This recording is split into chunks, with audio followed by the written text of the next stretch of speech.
Hello friends, welcome to Dimpy classes. आज का topic है वर्ग वर्गमूल।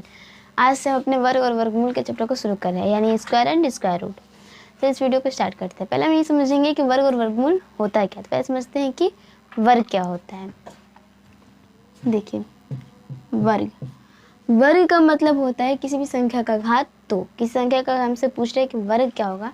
जैसे कि मान लीजिए कि हमसे कह रहा है कि 5 का वर्ग ज्ञात कीजिए। तो 5 का वर्ग का मतलब है कि हमसे 5 का घात 2 पूछ रहा है, और घात 2 का मतलब है कि 5 को हम 2 बार लिखकर इसका आपस में गुणा कर देंगे, और फिर इसका जो गुणनफल आएगा वही इस संख्या का वर्ग हो जाएगा।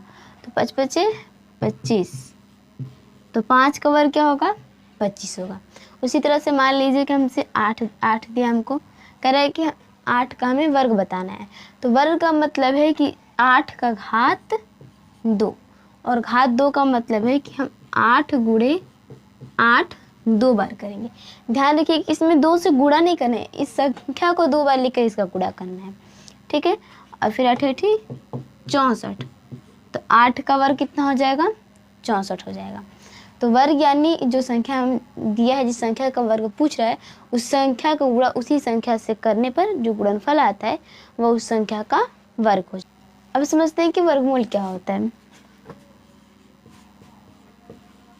वर्गमूल, किसी भी संख्या का वर्गमूल कैसे निकाल सकते हैं। जैसे मान लीजिए कि हमें 64 दिया है और हमसे पूछ रहे हैं कि 64 का वर्गमूल क्या होगा। तो ये वर्गमूल का चिन्ह होता है, इसको हम अंडर रूट कहते हैं। वर्गमूल का ये चिन्ह होता है, इसको हम अंडर रूट कहते हैं। तो चाहे आपको किसी भी संख्या का वर्गमूल पूछे या अंडर रूट में वो संख्या देते हैं, मतलब एक ही होता है। तो हमें अगर किसी भी संख्या का वर्गमूल निकालना है तो वर्गमूल निकालने का 2 तरीका होता है, एक गुणनखंड विधि और एक भाग विधि। गुणनखंड विधि ज़्यादा ईजी है, तो पहले हम उसको सीखते हैं। तो मान लीजिए कि हमें 64 का वर्गमूल निकालना है गुणनखंड विधि से। तो आप क्या करेंगे कि इस 64 का भाज्य गुणनखंड कर लेंगे। 64 है 2 से 32 बार में, 2 से 16 बार में, 2 से 8 बार में, 2 से 4 बार में, 2 से 2 बार में और 2 से 1 बार में। तो ये 64 का अभाज्य गुणनखंड हो गया। अब इसको आप अंडर रूट में लिख देंगे। 2 गुणे 2 कितने बार है? 3 3 6 बार है। गुणे 2 गुणे 2 गुणे 2 गुणे 2। इसको आप अंडर रूट में लिखेंगे क्योंकि ये 64 का ही खंड है, तब इसको पहले अंडर रूट में लिख लेंगे। उसके बाद इस पर 2 2 का जोड़ा लगाएंगे। 2 ये 2 ये 2 2 का जोड़ा लगाने के बाद इस जोड़े में से एक अंक को बाहर निकालेंगे। जैसे कि इस जोड़े में से 1 2 को निकालेंगे, इस जोड़े में से 1 2 को निकालेंगे और इस जोड़े में से 1 2 को निकालेंगे। अब जब इस अंक को जोड़े में से अंक को निकाल लेंगे तो ये अंडर रूट हट जाएगा, और फिर इसका आपस में गुणा कर देंगे। 2 दूनी का 4 दूनी का 8, और यही आपका आंसर हो जाएगा, ठीक है। तो यानी 64 का वर्गमूल होगा 8। अब देखिए यहाँ पर 8 का वर्ग था 64 और 64 का वर्गमूल है 8। उसी तरह अगर जैसे ये 25 है तो ये 5 का वर्ग है 25, तो 25 का वर्गमूल होगा 8। यहाँ पर मैं 11 से लेकर 30 तक का वर्ग लिखी हूँ। जैसे कि 1 से लेकर 10 तक का वर्ग तो सबको याद होता है, और 11 से लेकर 30 तक का वर्ग यहाँ पे लिखा हुआ है। आप इसका स्क्रीनशॉट लेकर इसको नोट कर सकते हैं। कम से कम 30 तक वर्ग याद होना चाहिए। इसके अधिक भी आप याद करना चाहते हैं तो आप याद कर सकते हैं, और कम से कम आपको 30 तक वर्ग याद होना चाहिए।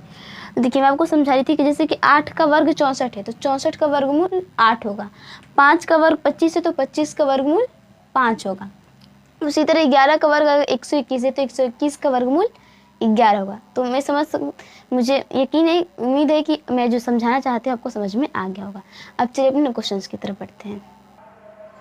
हमारा सेकंड क्वेश्चन है भाग विधि द्वारा वर्गमूल ज्ञात करना। देखिए, यहाँ पर हमारा पहला क्वेश्चन है 1296, इससे हमें भाग विधि से वर्गमूल ज्ञात करना है। तो देखिए, वर्गमूल है यानी इसको हम अंडर रूट 1296 लिख सकते हैं। अब इसको भाग विधि से हमें ज्ञात करना वर्गमूल, तो ऐसे आप लाइन खींच लीजिए। अब इस 1296 को यहाँ पर लिख लीजिए। जब ये अंक बिना दशमलव का हो, बिना दशमलव का इसमें दशमलव ना हो, तो दाएं ओर से 2 अंक पर जोड़ा लगाया जाता है। दाएं से 2 अंक पर जोड़ा लगाएंगे, ठीक है, ये 2 और ये 2। अब यहाँ पर जो हम अंक लेंगे वही अंक इसके नीचे लिखेंगे और इन दोनों का गुणा करके यहाँ पर लिखेंगे। लेकिन यहाँ पे हम जो अंक लिखेंगे वो इसके बराबर हो, नहीं तो इससे कम हो, लेकिन इससे अधिक नहीं होना चाहिए। जैसे कि यहाँ पे मान लीजिए कि हम 4 लेते हैं, तो यही 4 को हम नीचे भी लिखेंगे और फिर इन दोनों को गुणा करके यहाँ पर लिखेंगे और इन दोनों को जोड़कर इसके नीचे लिखेंगे। तो 4 का 16। मैं आपसे कहूँ कि जो अंक यहाँ पर हम लिखेंगे चाहे वो इसके बराबर हो चाहे इससे कम हो, लेकिन इससे अधिक नहीं होना चाहिए। लेकिन ये 16 12 से अधिक है, तो यानी हम यहाँ पर 4 नहीं लेंगे। तो अब 4 ले रहे हैं तो ये अंक अधिक हो जाए, तो हम इसको 4 से कम लेंगे। तो हम 3 लेकर देखते हैं। अगर हम यहाँ पर 3 लेंगे तो इसके नीचे भी 3 लिखेंगे और इन दोनों का गुणा कर कर यहाँ पर लिखेंगे, तो 3 का 9 हो जाएगा। अब 9 12 से कम है तो 9 हम ले सकते हैं, यानी 3 हम ले सकते हैं। तो 12 में से 9 को माइनस करेंगे तो 3 आएगा और इन दोनों को जोड़कर इसके नीचे लिखा जाता है। तो 3 3 6 और इस 3 को हम यहाँ पर उतार लेंगे भागफल के रूप में। ध्यान रखिएगा कि ये नहीं कर सकते कि यहाँ पर 3 लिख लेंगे और यहाँ पे 4 लिख के 4 3 12 करके यहाँ पे लिख देंगे। यहाँ पे जो अंक रहेगा वही अंक इसके नीचे भी होना चाहिए। अब ये दोनों जोड़ा में अंक नीचे उतरेगा, ये नहीं कि बस हम 9 को नीचे उतार देंगे, पूरे जोड़े को हम एक साथ नीचे उतारेंगे, यानी 96 को एक साथ हम नीचे उतारेंगे। अब फिर यहाँ पे जो अंक लेंगे वही अंक इसके नीचे भी लेंगे और इन दोनों का गुणा करके यहाँ पर लिखेंगे। ठीक है, अब मान लीजिए कि यहाँ पर हम देखिए, यहाँ पर हम जो अंक लिखेंगे इसके आगे और कोई अंक नहीं है, यानी हम इसके आगे कोई और अंक नहीं है, तो हम यहाँ पे यही लास्ट है। तो जब इसके आगे कोई और अंक ना हो, यानी यहाँ पे जो हम अंक लेंगे पूरा कट जाना चाहिए। हम इसका वर्गमूल ज्ञात करना है तो यहाँ पर ये पूरा कट जाना चाहिए। तो पूरा कटने के लिए यहाँ पर हमें 396 लाना है। अब यहाँ पर हमें कम नहीं लाना है, पूरा 396 लाना है। तो 396 लाने के लिए हम क्या करेंगे कि हम देखेंगे कि कौन से यहाँ पर अंक ले जिसका इकाई अंक 6 हो। ठीक है, तो यहाँ पर चाहे हमें ऐसा अंक सोचना है जिसका गुणा करने पर इकाई अंक 6 आ जाए। तो 6 लाना है, तो चाहे हम 4 लेंगे तो 4 का 16 होगा तो 6 आ जाएगा, चाहे 6 लेंगे तो 6 का 36 होगा तो 6 आ जाएगा। जैसे मान लेते हैं कि हम यहाँ पर 4 ले रहे हैं, तब इसी 4 को हम नीचे भी लिखेंगे और इसका गुणा करके यहाँ पर लिखेंगे। तो 4 का 16, 6 हासिल में 1, 6 का 24 से 25, तभी ऊपर है 396 और नीचे है 256, तो इससे बहुत ज़्यादा कम हो जा रहा है, तो हम इससे अधिक लेकर देखेंगे। तो यहाँ पर हमारा इकाई अंक पे 6 आना चाहिए। अब मान लीजिए कि हम यहाँ पर 5 ले लेंगे। अगर यहाँ पे 5 लेते हैं तो इसके नीचे ही 5 लिखेंगे, इसका गुणा करेंगे तो 5 5 25, हासिल में 2, 6 5 30 तो 32। अब यहाँ पर इसके बराबर नहीं आ रहा है, इसका इकाई अंक पर भी 5 आ रहा है, 6 नहीं आ रहा है और हमको 6 चाहिए। तो मैं आपको बताऊँ कि 6 लाने के लिए हम चाहे यहाँ पर 4 ले सकते हैं, चाहे 6 ले सकते हैं। तो हम 6 लेकर देखते हैं। 6 यहाँ पर 6 लेंगे तो इसके नीचे भी 6 ही लिखेंगे और इसका गुणा करके यहाँ पर लिखेंगे। तो 6 6 का 36 का 6 हासिल में 3 और 6 6 का 36 3 39, तभी इसके बराबर आ जाए तो ये पूरा कट जाएगा। अब इस 6 को हम भागफल के रूप में यहाँ पर उतार लेंगे, यानी 1296 का वर्गमूल 36 होगा। 36 आंसर हो जाएगा। अब ये तो भाग विधि हो गया, हम इसको गुणनखंड विधि से भी निकाल के देख लेते हैं। से 1296 है, 2 से कटेगा 6 बार में और ये 48 दूनी का 96, 2 से कटेगा 3 बार में, 2 दूनी का 4 और 4 दूनी का 8, 2 से 2 एकम 2 हासिल गया 1, 6 दूनी का 12, 2 दूनी का 4, 2 से 8 दूनी का 16 और 1, 3 से 27, 3 से 29 27, 3 का 9 और 3 एकम 3। अब इसको हम 2 2 अंक पर जोड़ा लगाएंगे। पहले इसको अंडर रूट में लिख लेंगे, 2 गुणे 2 गुणे 2 गुणे 2 गुणे 3 गुणे 3 गुणे 3 गुणे 3। अंडर रूट में लिखने के बाद इस पर हम 2 2 अंक पर जोड़ा लगाएंगे। जोड़ा लगाने के बाद जोड़े में से हम एक अंक को बाहर निकालेंगे, तो यहाँ पर 2, इस 2 2 में से एक 2 निकालेंगे, इस जोड़े में से एक 3 निकालेंगे और इस जोड़े में से एक 3 निकालेंगे। अब जब जोड़े में सब अंक निकालेंगे उसके बाद अंडर रूट हट जाता है, तो 2 दूनी का 4, 4 3 12, 12 के 12 जो आता है 36। तो यहाँ से भी हमारा आंसर 36 ही आ रहा है। लेकिन ध्यान रखिएगा जब अंक बड़ा हो तो भाग विधि से करने में हमें ज़्यादा आसानी होती है, गुणनखंड विधि से ज़्यादा टाइम लग सकता है। जब आप इसको और ज़्यादा करेंगे तो आपको प्रैक्टिस हो जाएगी, तो आप इसको और जल्दी कर पाएंगे। अब अपने हमारा सेकंड क्वेश्चन है 784। 784 का हमें वर्गमूल ज्ञात करना है, यानी हम इसको लिख सकते हैं अंडर रूट 784। अब इसको आप ऐसे लाइन खींच लीजिए।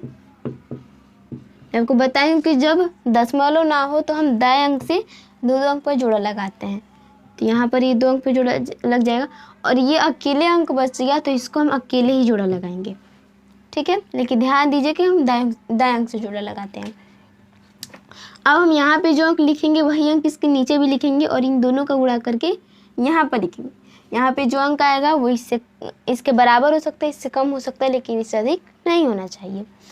तो यहाँ पे मान लीजिए कि अगर हम 3 लेते हैं तो यहाँ पर भी 3 लेंगे, तो इन दोनों का गुणा करके यहाँ पर लिखेंगे, तो तितली का 9। अब ये 9 7 से ज़्यादा हो जा रहा है, तो यानी यहाँ पर हम 3 नहीं होगा, तो हम 3 से कम अंक लेकर देखेंगे।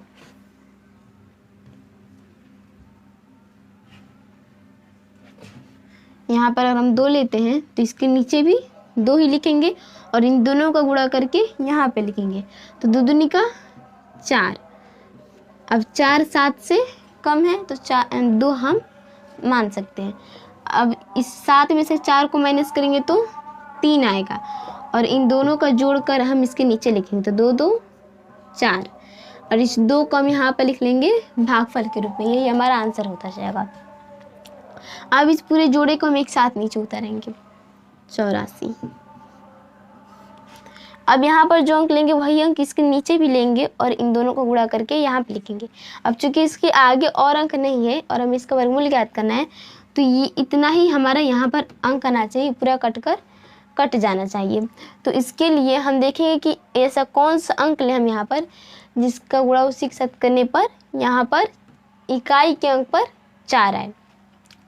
तो ऐसा चाहे 2 के साथ करेंगे तो 2 दूनी का 4 आएगा, चाहे 8 से करेंगे तो 8 8 64 होगा।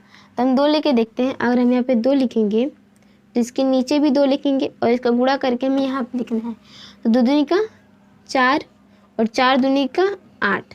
तो ये तो बहुत ज़्यादा कम हो जा रहा है, तो हम यहाँ पर 8 लिख के देखेंगे।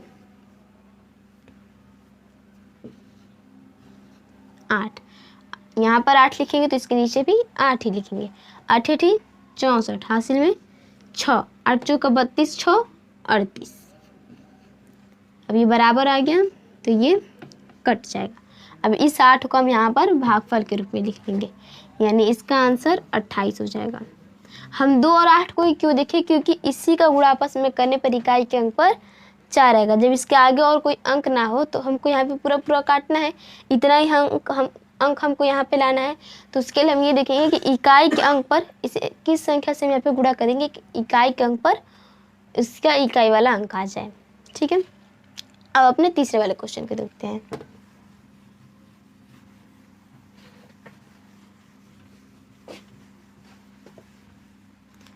थर्ड क्वेश्चन है 1024, यानी अंडर रूट 1024। इसको लिखेंगे। अब इसको भी हम 2 2 अंक पर जोड़ा लगाएंगे, ठीक है, दाएं की ओर से। अब यहाँ पर जो अंक लिखेंगे वही अंक इसके नीचे भी लिखेंगे, तो 3 लिखते हैं हम। 3 है तो इसके नीचे भी 3 ही लिखेंगे। अब तितली का 9, ठीक है। अगर हम 4 लेते तो इसके नीचे भी 4 लिखते तो 4 का 16 हो जाता, 10 से अधिक हो जाता, तो हम 3 लेंगे। तितली का 9 होगा। 10 में से 9 को माइनस करेंगे तो 1 और इस दोनों को जोड़कर इसके नीचे लिखेंगे 3 3 6 और इस 3 को यहाँ पर भागफल के रूप में लिखेंगे। अब इस पूरे जोड़े के साथ नीचे उतारेंगे 24। अब यहाँ पे जो अंक लिखेंगे वही अंक इसके नीचे भी लिखेंगे और इस दोनों का गुणा करके यहाँ पे लिखेंगे। अब इसके आगे कोई अंक नहीं है तो ये पूरा कट जाना चाहिए। इसके लिए हम यहाँ पर ऐसा अंक लेंगे जिसका गुणा करने पर इकाई अंक पर 4 आए। तो आपको बताइए कि 4 आने के लिए चाहे हम 2 ले सकते हैं चाहे 8 ले सकते हैं। 2 लेकर देखते हैं। यहाँ पर 2 लेंगे तो यहाँ पर भी 2 ही होगा। 2 दूनी का 4 और 6 दूनी का 12। ये पूरा पूरा कट जा रहा है, तो इसका ये 2 यहाँ पर लिख लेंगे, यानी इसका आंसर हो जाएगा 32। 124 का वर्गमूल कितना होगा? 32 होगा, और 32 का वर्ग पूछे तो 124 हो जाएगा। ठीक है, अब एक लास्ट क्वेश्चन है चौथा, 256।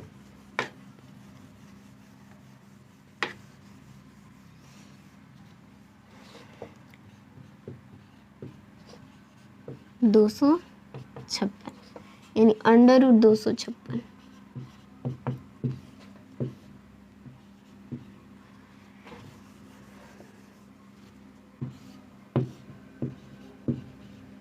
फिर हम दाएं अंक से 2 अंक पर 2 अंक पर जोड़ा लगाएंगे,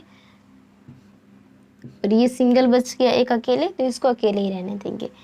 अब यहाँ पे जो अंक लिखेंगे वही हमको इसके नीचे भी लिखना है, तो अगर हम 2 लिखेंगे तो 2 का गुणा, मतलब अगर यहाँ पे 2 लिखेंगे इसके नीचे भी 2 लिखेंगे, और इसका गुणा करेंगे तो 2 दूनी का 4 हो जाएगा, जो कि 2 से अधिक हो जाएगा। यहाँ पर हमारा 2 ही है, तो हम यहाँ पर 1 लेंगे, यहाँ पर 1, इसके नीचे भी 1, और 1 का गुणा करेंगे तो 1 आएगा। अब 2 में से 1 को माइनस करेंगे तो 1 होगा, और इस दोनों को प्लस करेंगे तो 1 1 यहाँ पर 2 हो जाएगा, और इस 1 को यहाँ पर भागफल के रूप में ले लेंगे। अब इस 56 को यानी इस जोड़े को एक साथ नीचे उतारेंगे। अब देखिए, फिर यहाँ पर इसके आगे कोई अंक नहीं है, यानी हमको यहाँ पे पूरा कटाना है। अब पूरा कटाना है तो हम यहाँ पे ऐसा अंक लेंगे जिसका गुणा उसके साथ ही करने पर इकाई अंक पर 6 आए। तो ये चाहे 4 के साथ होगा, 6 का 16, चाहे 6 लेंगे तो 6 का 36 होगा। तो पहले हम 4 लेकर देखते हैं, यहाँ पर 4 और यहाँ पर भी 4, 6 का 16 का 6 हासिल में 1, 4 दूनी का 8, 1 9। अब इसके बराबर नहीं हो रहा है, हमें इसका बराबर चाहिए और इससे बहुत ज़्यादा कम हो जा रहा है, तो हम यहाँ पर 6 लेकर देखेंगे। अगर यहाँ पर हम 6 लेंगे तो इसके नीचे भी 6 लेंगे, तो 6 का 36 हासिल में 3, 6 दूनी का 12, 3 15, तो ये पूरा पूरा कट जा रहा है, तो इसका 6 यहाँ पर हो जाएगा, यानी 256 का वर्गमूल कितना होगा? 16 होगा। ठीक है, और मैं आपको बताई हूँ कि जब बड़ा अंक हो तो हम भाग विधि से करेंगे, तभी हमारा आसानी रहेगा। और अगर कोई भी डाउट हो आपको तो आप प्लीज़ कमेंट कीजिए, मैं इसको सुधारने की पूरी कोशिश करूँगी, आपके डाउट को क्लियर करने की पूरी कोशिश करूँगी। Thank you so much for watching this video. और वीडियो पसंद आए तो लाइक एंड शेयर कीजिए, और अगर आप चैनल पर हैं तो चैनल को सब्सक्राइब कीजिए, जिससे मेरे आने वाले हर वीडियो नोटिफिकेशन आपके तक पहुँच पाए। मिलते हैं अगली वीडियो में, तब तक के लिए बाय।